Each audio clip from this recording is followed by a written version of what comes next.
Buenos días para todos y para todas. ¿Cómo están? Buenos días, profesor. Buenos días. Bien. ¿Cómo les ha ido? Muy buenos días. Buenos días, doctor. Buenos días, José.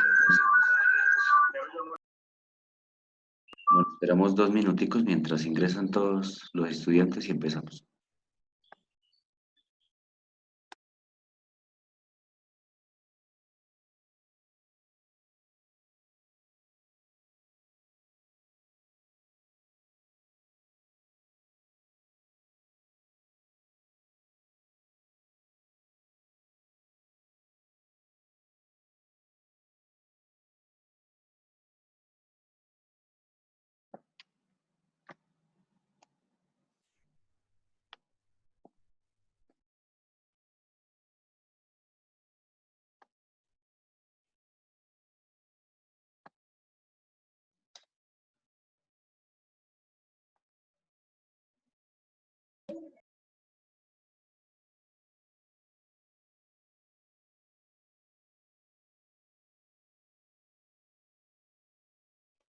Buenos días. Buenos días, ¿cómo estás?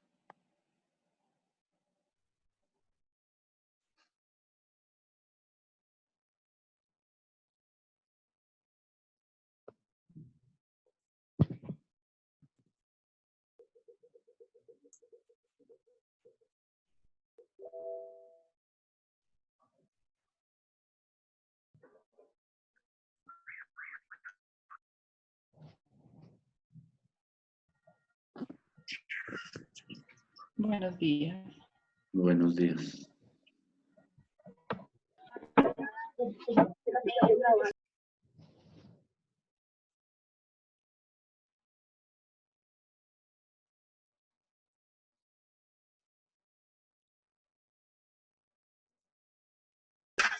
Buenos días, doctor. Buenos días, compañeros. Buenos días para todos, ¿cómo están? Bueno, en un minuto empezamos la clase.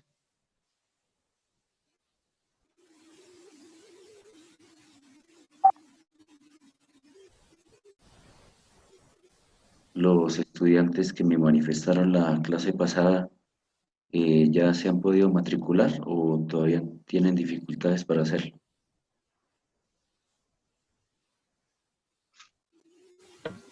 Yo el día de hoy ingresé y pude hacer la matriculación de la materia, sí señor. Parece bueno. que ya está habilitada. Bueno, es importante hacer ese proceso para que no haya ninguna dificultades a la hora de reportar notas y demás.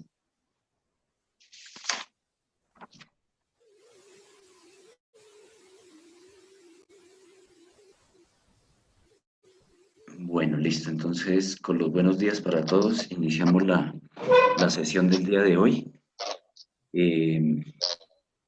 Vamos a hablar hoy acerca del tema de la indemnización de los contratos de trabajo.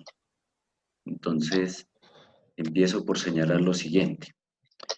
Si bien a partir de la interpretación que tenemos del Código Sustantivo del Trabajo, el empleador tiene una facultad legal de terminar el contrato de manera unilateral y generando la obligación para él de indemnizar a ese trabajador cuando estamos en presencia de un despido sin justa causa, es decir, que no tenemos una razón mediante la cual ese empleador va a terminar la hora, sino que obedece a esa facultad legal que le otorga el Código Sustantivo del Trabajo,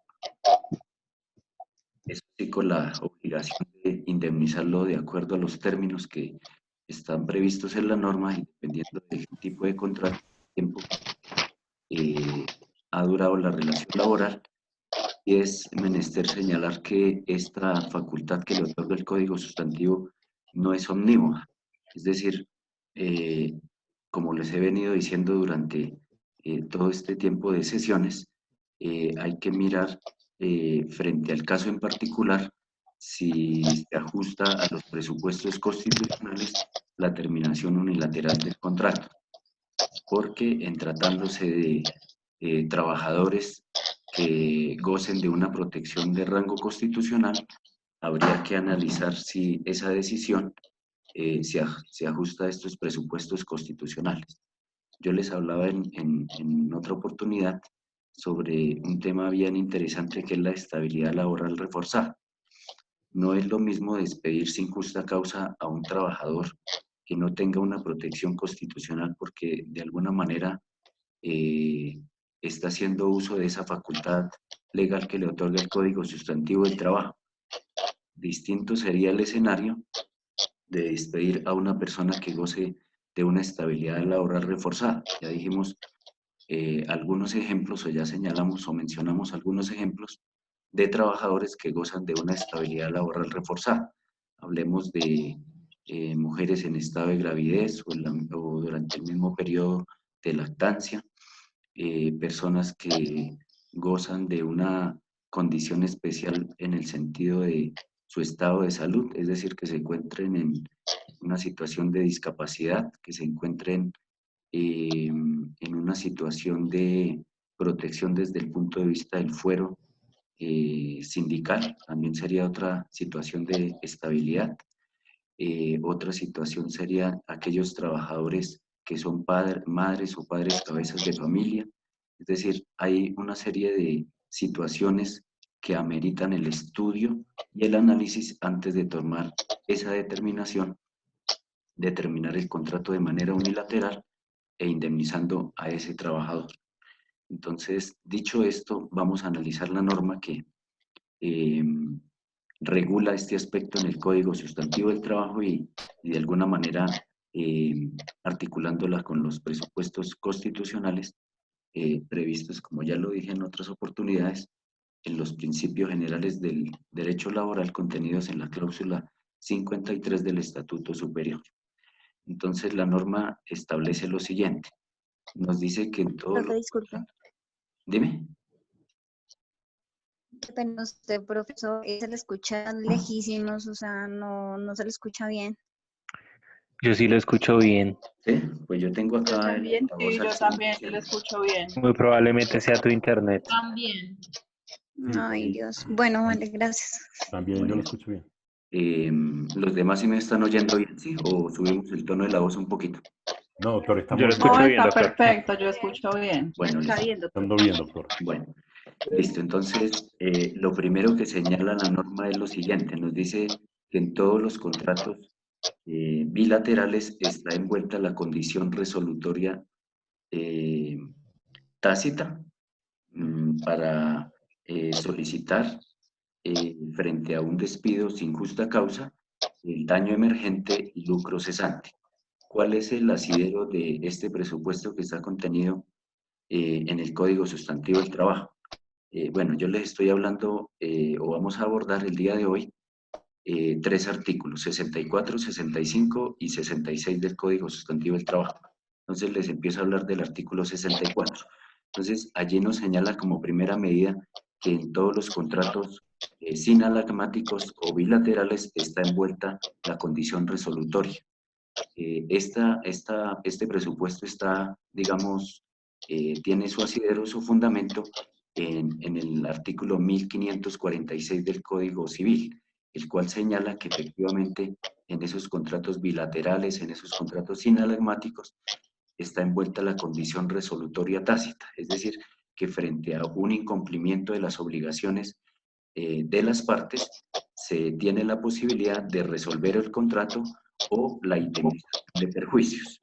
Y en esa medida se puede, digamos, optar por una de las dos de acuerdo al artículo 1546. ¿Qué significa la resolución del contrato? Que las cosas vuelvan a su estado anterior.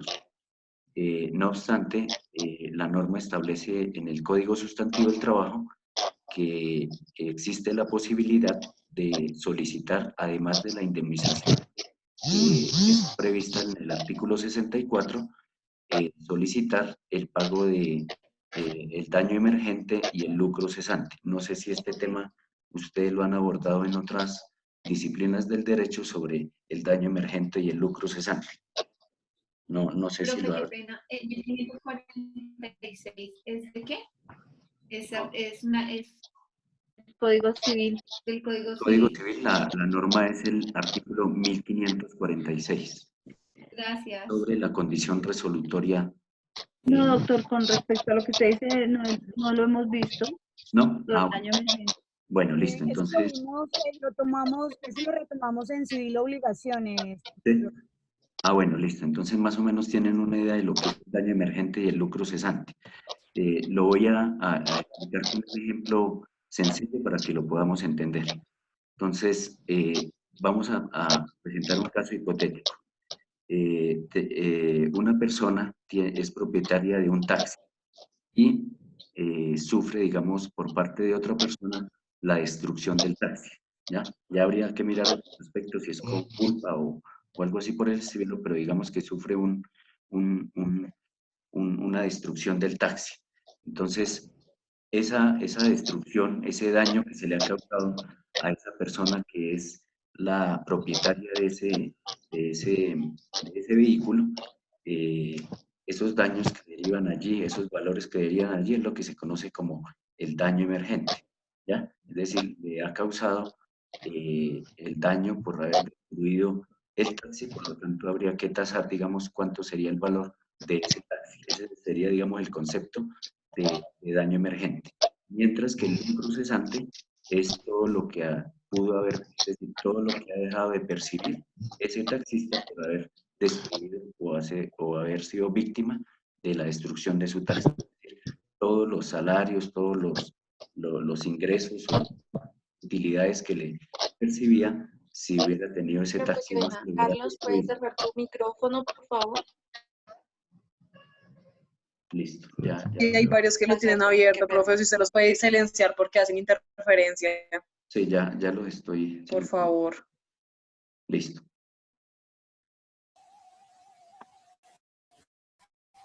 Ok. Entonces, ese lucro cesante es todo lo que ha dejado de ingresar al patrimonio de esa persona. Ahora traslademos ese concepto al derecho laboral. Entonces, si bien la norma establece que se tiene la posibilidad de solicitar ante un juez el reconocimiento de ese daño emergente o lucro cesante, digamos que la doctrina no ha hecho una distinción, sino que lo maneja, digamos, de una manera al unísono para que ese trabajador que haya sufrido perjuicios solicite a título de daño emergente y lucro cesante una indemnización. Lógicamente, desde el punto de vista probatorio deberá demostrar que efectivamente sufrió ese perjuicio, ¿no? Entonces, allí nos habla ese artículo 64 sobre la posibilidad de solicitar el daño emergente y lucro cesante aparte de la indemnización que establece la misma norma respecto al tipo de contrato, y ya vamos a analizar cada uno de ellos. Entonces, inicialmente, digamos que en ese sentido la jurisprudencia, digamos que no fue pacífica para solicitar ese daño emergente y lucro cesante. No obstante, con el transcurrir del tiempo, fue variando su jurisprudencia, señalando que este tipo de indemnizaciones o a título de daño emergente y lucro cesante no era de competencia de la jurisdicción ordinaria en la especialidad laboral y seguridad social. No obstante, vuelvo y repito, la jurisprudencia fue variando y estableció que efectivamente este tipo de indemnización a título de daño emergente y lucro cesante sí se podía solicitar ante el juez laboral, como quiera que tiene, vuelvo y repito, un fundamento desde el punto de vista del derecho civil en el artículo 1546. Entonces, sí es permitido hoy en día, cuando estemos en un escenario judicial, solicitarle al juez el reconocimiento de este incumplimiento del contrato a través del daño emergente y lucro cesante, en la medida en que lógicamente se pueda demostrar ese perjuicio que se ha causado. Esto estamos hablando en materia de, digamos, derechos patrimoniales. Por otro lado, el trabajador en algunos escenarios, siempre y cuando se logre demostrar, también se puede solicitar la indemnización por daños morales, ¿no? El Consejo de Estado, digamos, en sentencia de unificación, ha señalado que los daños morales, es decir, los perjuicios extrapatrimoniales, están tasados o la tasa máxima que se puede solicitar en una demanda es 100 salarios mínimos. Entonces, digamos que a pesar de ser un tema bastante subjetivo a la hora de tasar cuáles son esos daños morales que se le pueda causar a una persona que ha sufrido un daño antijurídico, la jurisprudencia tuvo que pronunciarse, la del Consejo de Estado, y señalar como en regla general que para efectos de reconocimiento de daños morales se tasaban en máximo 100 salarios mínimos. Ya el tema es probatorio para demostrar si se es, digamos, titular del derecho del reconocimiento de los 100 salarios mínimos. Pero también se puede solicitar o va incluida allí esta indemnización por daños morales de conformidad con el Código Sustantivo y la cláusula 1546 del Código Civil que regula la condición resolutoria tácita. Entonces, dicho esto, miremos ahora sí cómo sería la indemnización propiamente dicha que establece el Código Sustantivo dependiendo del tipo de contrato y de algunos aspectos muy puntuales para poder determinar cuál es la cuantía de esa indemnización por despido sin justa causa. Entonces, lo primero que voy a mencionar es lo siguiente. Hay que hacer, digamos, una distinción en los tipos de contrato para poder determinar cuál es la cuantía que corresponde en el evento de una indemnización por despido sin justa causa. Entonces, hablemos del primer escenario, los contratos a término fijo. Entonces, la norma, ¿qué nos dice? La norma nos dice que, o señala, que en los contratos a término fijo, la indemnización obedece al pago del tiempo que hiciere falta para completar el término inicialmente pactado. Es decir, si yo celebro un contrato de trabajo a término fijo, que ustedes saben que el tiempo máximo es de 3 años, no obstante se pueden celebrar contratos por un término inferior a 1 año, la norma establece que si yo celebro un contrato de trabajo, verbigracia a partir del 1 de febrero del año 2019 y pacto como terminación del contrato el 31 de diciembre del año 2019, pero el empleador, en uso de esa facultad legal, decide de manera unilateral terminar el contrato el 31 de julio del año 2019, atendiendo a esta facultad legal que le otorga el Código Sustantivo del Trabajo, este empleador estaría en la obligación de indemnizar por despido sin justa causa a este trabajador por el tiempo que faltare para cumplir el periodo inicialmente pactado. En el ejemplo que les acabo de señalar, ese trabajador tendría derecho a que se le indemnice por el resto del periodo, es decir, desde el 1 de agosto hasta el 31 de diciembre, como quiera que se trata de un contrato a término fijo. Entonces, creo que allí no ofrece mayor dificultad. No ofrece mayor dificultad porque, digamos, la norma aquí es muy clara en el sentido de señalar que la indemnización obedece al periodo de tiempo que faltare para cumplir el tiempo que inicialmente se pactó en el contrato a término fijo. Entonces, creo que no hay mayor dificultad en el contrato a término fijo. Recuerden que en el contrato a término fijo, eso nunca se les vaya a perder de vista. En el contrato a término fijo, a pesar de señalarse unos extremos de la relación laboral, es decir, una fecha de inicio y una fecha de terminación, si no hay, digamos, la voluntad por parte del empleador de renovar ese contrato, de prorrogar ese contrato, debe manifestar al trabajador en un término no inferior a 30 días para que no se vuelva a prorrogar en los mismos términos y en las mismas condiciones del plazo inicialmente pactado, del término inicialmente pactado. Si ese empleador, por alguna razón, obvia este presupuesto, es decir, no le informa al trabajador que no tiene la intención o no va a renovar el contrato en un término no inferior a 30 días y lo hace dentro, en un término distinto, es decir, faltándole 5 días, faltándole 15 días para terminar el contrato, pues se entiende que ese contrato se va a renovar en los mismos términos y en las mismas condiciones.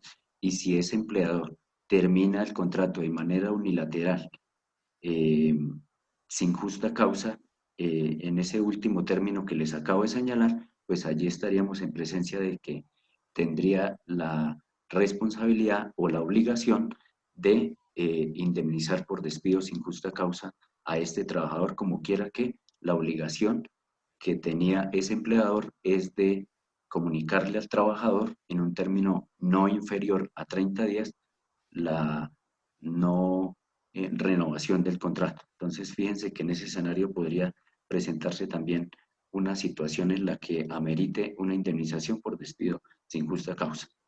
¿Me he hecho entender hasta el momento en la explicación? Sí, señor. Sí, profe. Sí, profesor. Listo, entonces creo que ahí no hay mayor dificultad en el contrato a término fijo. Entonces, simplemente señalar que se indemniza por el periodo que hiciere falta para poder completar el plazo que inicialmente se había pactado. Entonces, creo que allí no hay mayor dificultad. El segundo escenario que establece la norma es en aquellos contratos obra o labor, ¿no? Entonces, allí ofrece un poquito de complejidad frente a la forma como se debe indemnizar por despido sin justa causa. No obstante, ayer les comenté que hoy en día es muy normal que el empleador utilice el contrato obra o labor a fin de sustraerse de la obligación de indemnizar por despido sin justa causa, porque ellos acuden a una de las causales previstas en el Código Sustantivo del Trabajo, una causal objetiva que ya la vimos el día de ayer relacionada con la obra o labor contratada. Entonces, simplemente en la comunicación no nos dicen que lo despedimos sin justa causa, sino simplemente la obra para la cual usted fue contratado termina el día de hoy. Y con eso evitamos o evita el empleador de pagar una indemnización. Distinto es desde el punto de vista probatorio demostrar que la obra para la cual fuimos contratados sigue aún vigente y en esa medida se podría demostrar que la obra sigue vigente y que el contrato lógicamente sigue produciendo los mismos efectos jurídicos, pero en condiciones, digamos, normales o de acuerdo al artículo 64 del Código Sustantivo del Trabajo, la norma establece que se debe determinar el tiempo que faltare para la terminación de la obra, ¿no? Entonces, si contratamos a un trabajador para que elabore 100 cuadernos y este trabajador durante la ejecución del contrato, el día que le vamos a terminar el contrato sin justa causa, en un contrato obra o labor, ha elaborado o ha producido o ha hecho 60 de los 100 cuadernos que le pedimos que hiciera, sencillamente la norma nos dice que se le debe pagar el tiempo que faltare para culminar la obra. Es decir, tendríamos que pagarle lo que faltaría para completar esos 100 cuadernos o esa producción que le acabamos de señalar en el ejemplo. Habría que determinar desde el punto de vista probatorio cuánto tiempo se demoró ese trabajador elaborando los 100 cuadernos, los 100 códigos, para los 60 iniciales para determinar cuánto tiempo faltaría para realizar esta actividad cuando le falte esos 40 y terminemos el contrato en esa situación. Sin embargo, la norma establece que en ninguno de los casos esa indemnización puede ser inferior a 15 días, ¿no? Es decir, lo mínimo que se le debe pagar en un contrato obra o labor a ese trabajador cuando se termine el contrato sin justa causa es mínimo 15 días. Ya distinto es que se pueda demostrar que esa indemnización sea de un valor superior a a estos 15 días. Eso ya será, digamos, dependiendo de la complejidad, dependiendo de las situaciones en particular, sobre la obra o labor contratada, porque muchas veces esas obras o labores contratadas generan un poco de incertidumbre de cuánto tiempo se va a demorar ese trabajador para efectuar esta obra o labor para la cual fue contratado. Pero en términos normales podríamos decir que se asimila un poco, atendiendo a cierta complejidad, un contrato de trabajo a término fijo, en el sentido de que la norma establece que se debe pagar por el tiempo que faltare para culminar la obra o labor. Pero, vuelvo y repito, es necesario analizar desde el punto de vista probatorio cuánto sería ese tiempo que faltare para culminar la obra o labor, y de esa manera indemnizar a este trabajador. Y no puede ser un tiempo inferior a 15 días de trabajo. ¿Listo? Eso en el contrato obra o labor. Entonces ya llevamos el contrato a término fijo, contrato obra o labor, y el que sí ofrece cierta dificultad es el contrato a término indefinido, que es el que vamos a explicar a continuación. Entonces la norma indefectiblemente nos lleva a analizar dos aspectos importantes en un contrato a término indefinido. ¿Cuáles son esos dos aspectos importantes? Uno, el tiempo que lleve laborando el trabajador, y dos, el salario que devengue ese trabajador al momento de la terminación unilateral del contrato. ¿Por qué es importante este presupuesto? Porque estos dos presupuestos, porque a partir del análisis de los mismos se deriva la forma como se debe indemnizar a este trabajador que está desarrollando una labor en un contrato a término indefinido. Recuerden ustedes que en el contrato a término fijo pues tenemos unos extremos de la relación laboral. En contraposición a ello, en el contrato a término indefinido sabemos una fecha inicial del contrato, pero no sabemos cuál es la fecha de terminación de la misma, y eso amerita señalar que en los contratos a término indefinido el trabajador pues tiene una mayor estabilidad que en el contrato a término fijo, porque ya digamos el trabajador tiene certeza de cuándo se va a terminar el contrato, mientras que en el otro pues de alguna manera hay cierta estabilidad. Entonces, ¿cuáles son esos dos presupuestos que establece la norma? Uno, el tiempo, y dos, el salario. Entonces, como primera medida, vamos a señalar en aquellos contratos donde ese trabajador devenga un salario inferior a 10 salarios mínimos. Cuando devenga un salario inferior a 10 salarios mínimos, la norma establece lo siguiente. Entonces, si esa persona laboró por un periodo no superior a un año, le vamos a pagar 30 días de indemnización. ¿Listo? 30 días. Eso nos dice la norma. Y cuando este trabajador ha laborado teniendo como base menos de 10 salarios mínimos, si ha laborado más de un año, entonces le vamos a pagar por el primer año los 30 días y por los subsiguientes 20 días. Y proporcionalmente la fracción. ¿Listo? Profe, qué pena. ¿Será que me puede repetir ese pedacito? Sí. Mira, la clase de hoy la voy a dar desde el punto de vista conceptual, desde el punto de vista teórico. Voy a hacer todo lo posible para, a través de esta herramienta, porque yo lo explico es a través de ejercicios prácticos, ¿sí? Que es lo que en este momento interesa. Desafortunadamente, pues por las situaciones obvias, pues es un poco más complejo explicarlo desde el punto de vista práctico. Pero voy a hacer todo lo posible para ver si podemos explicar estas liquidaciones desde el punto de vista práctico, porque realmente desde la teoría, pues vuelvo y repito, ahí está el código para leerlo, y no hay una norma que nos prohíba acudir a la consulta de nuestro ordenamiento jurídico, de nuestras normas. Entonces trataré de que pueda hacerlo de manera práctica para que ustedes me puedan entender un poco mejor.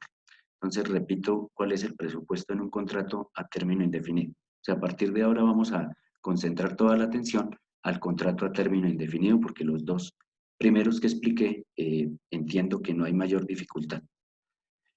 Entonces, en el contrato a término indefinido, voy a repetirlo despacio para que nos oigan y tengamos un poco de mayor claridad. En el contrato a término indefinido es necesario tener en cuenta dos presupuestos. Uno, el tiempo que lleve trabajando el trabajador, y dos, el salario que esté devengando al momento de la terminación del contrato.